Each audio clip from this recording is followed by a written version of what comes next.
Assalamualaikum warahmatullahi wabarakatuh. Bismillah, alhamdulillah, wa la hawla wa la quwata illa billah. Asyhadu an la ilaha illallah wahdahu la syarika lah. Wa asyhadu anna sayyidana wa nabiyyana Muhammadan abduhu wa rasuluhu alladzi la nabiyya ba'dah. Allahumma shalli ala sayyidina Muhammad wa ala ali sayyidina Muhammad, amma ba'd. Para saudara-saudariku sebangsa setanah air dimanapun kalian berada, para sahabat-sahabatku, para subscriber, para netizen yang budiman, kembali lagi kita di channel Ghossalam Syarif Official.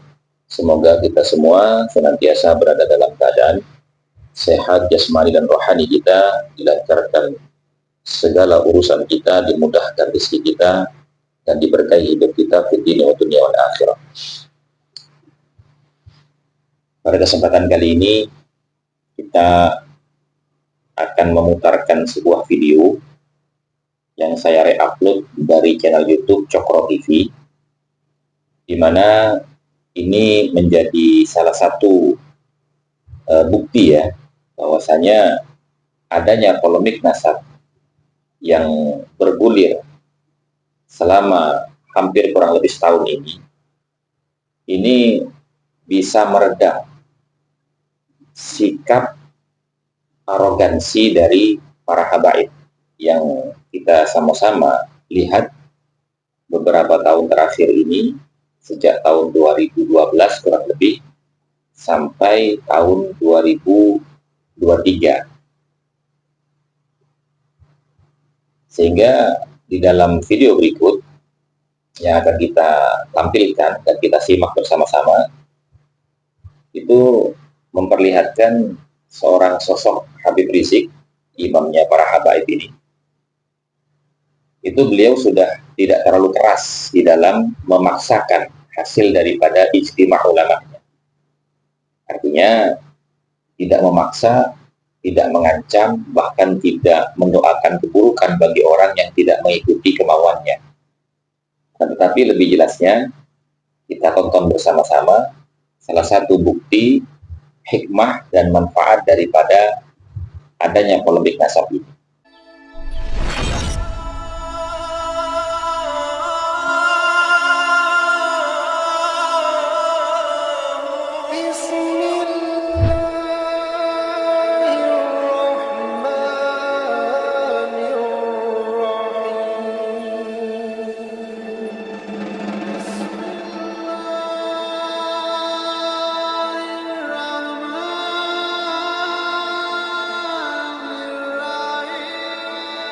Partai lain bagaimana, Beb? Ya udah jangan dipikirin.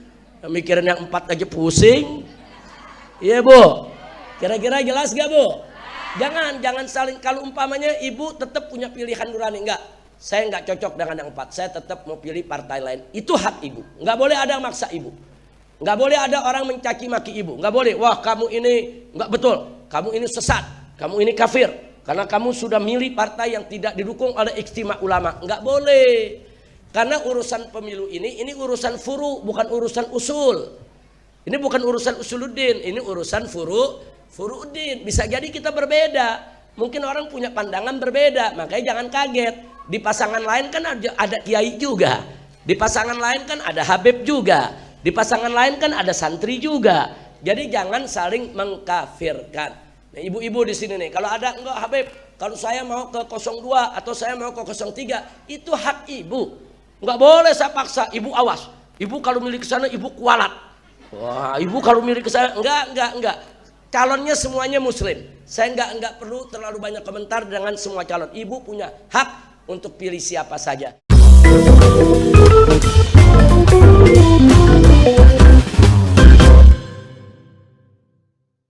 Saya termasuk yang senang mendengar ceramah Habib Rizik Syihab terkait Pilpres ya baru-baru ini. Isinya kira-kira jangan saling mengkafirkan, ya saling menghormatilah terhadap perbedaan pilihan. Dan menurut saya ini pesan yang bagus gitu ya.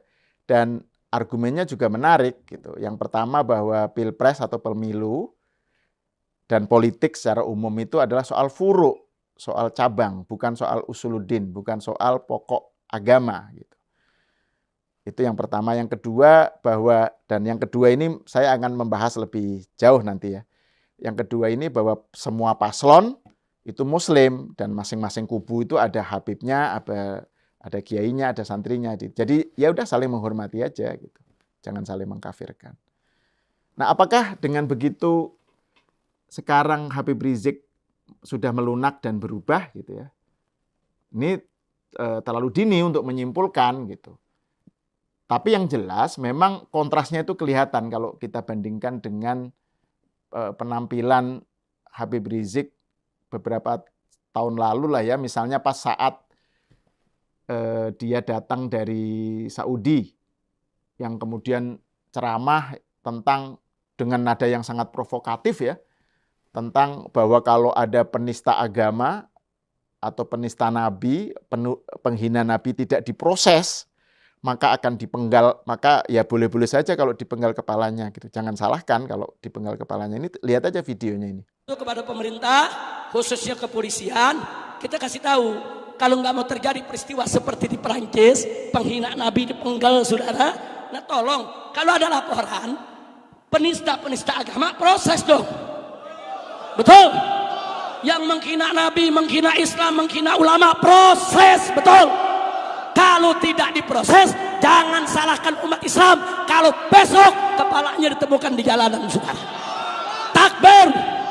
Dari video itu kan kelihatan betapa memang Habib Rizik Syihab saat itu yang dikenal publik ya, itu kan memang sosok yang ceramahnya itu penebar kebencian, provokatif, kemudian ya menista agama lain, terus juga menghujat pemerintah, menebar makian kasar, kadang-kadang juga bahkan jorok gitu ya, dan juga ya cenderung memecah belah gitu. Itu sosok Habib Rizik yang dulu kita kenal gitu.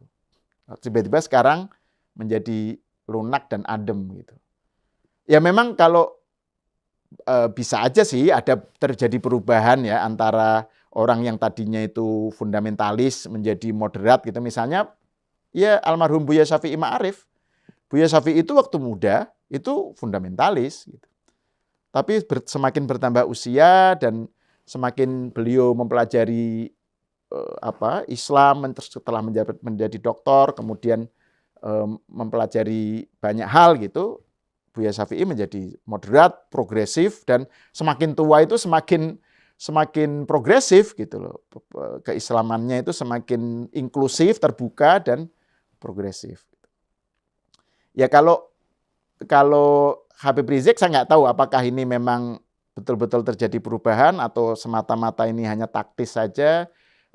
Dia sekarang di Arab atau lagi mencari momentum dan menunggu momen yang pas atau seterusnya, kita nggak tahu. Tapi yang pasti kita harus mengapresiasi ceramah Habib Rizik yang adem lah ya terkait pemilu tadi. Nah, tentang isinya ya, itu memang kalau yang pertama bahwa politik dan pilpres itu soal furu, itu menurut saya memang tepat sekali ya, karena memang kalau dalam doktrin Sunni, pemilu, politik itu soal cabang, itu bukan soal akidah, bukan soal iman gitu loh. Jadi kalau berbeda itu nggak menjadikannya kafir gitu. Jadi itu soal-soal yang sifatnya ya ranah fikih lah ya, ranah fikih. Ini berbeda dengan misalnya dalam Syiah ya, di mana politik imamah soal kepemimpinan itu soal soal usul, soal akidah gitu. Jadi itu berbeda sekali. Tapi Habib Rizik dengan tegas mengatakan bahwa itu soal furu. Nah yang kedua, soal bahwa toh calon semua paslon itu Muslim. Nah ini menurut saya perlu diperjelas dan menurut saya ini di sini perlu banyak diskusi gitu loh. Karena gimana kalau misalnya paslonnya nggak Muslim? Apa kemudian boleh untuk tidak saling menghormati gitu misalnya? Ini kembali ke ingatan kita kembali kepada masa ketika Ahok dulu ya ditolak karena dia non Muslim, terus kemudian ada narasi haram pemimpin non Muslim gitu misalnya. Ini bahkan terjadi sebelum Ahok dibully atau di demo rame-rame karena isu penistaan agama ya, sebelum itu gitu. Nah, ini soal posisi non-muslim sebagai pemimpin ini kan sebenarnya kalau dalam konteks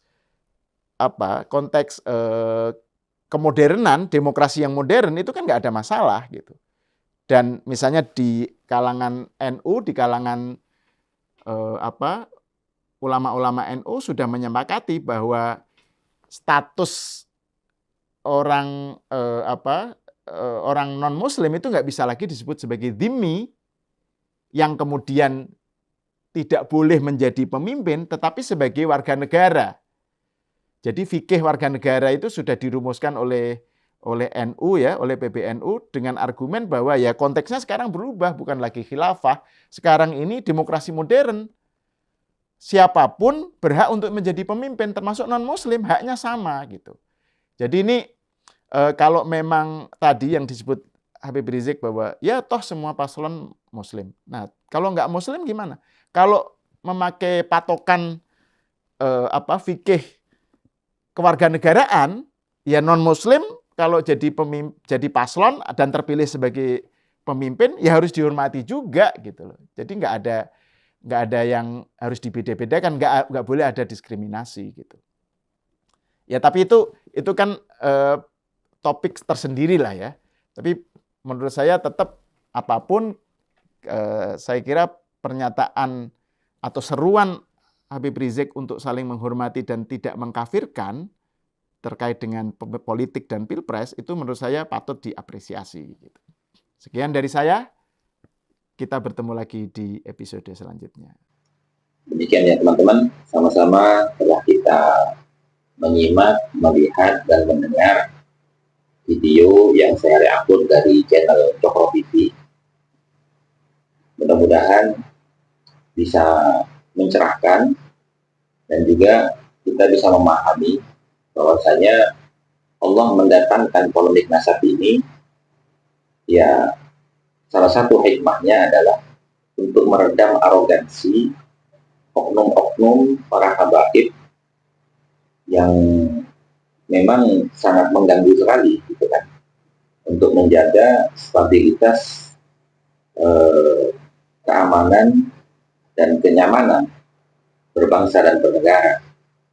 Kenapa saya katakan mengganggu stabilitas? Karena begini, dari dulu kita itu sudah biasa berbeda pendapat, sudah biasa kita itu bersilang argumen gitu ya. Tetapi tidak sampai kita itu saling membenci, saling memusuhi, saling menghina, dan saling mencaci maki. Nah, dengan adanya polemik nasab ini, mudah-mudahan para habaib ini ya bisa lebih untuk mendewasakan diri ketika menyikapi hal-hal yang memang berbeda pendapat dengan apa yang mereka yakini. Demikian dari saya, mudah-mudahan bermanfaat dan mendatangkan kepahaman bagi kita semua. Wabillahi taufiq wal hidayah. Wassalamualaikum warahmatullahi wabarakatuh.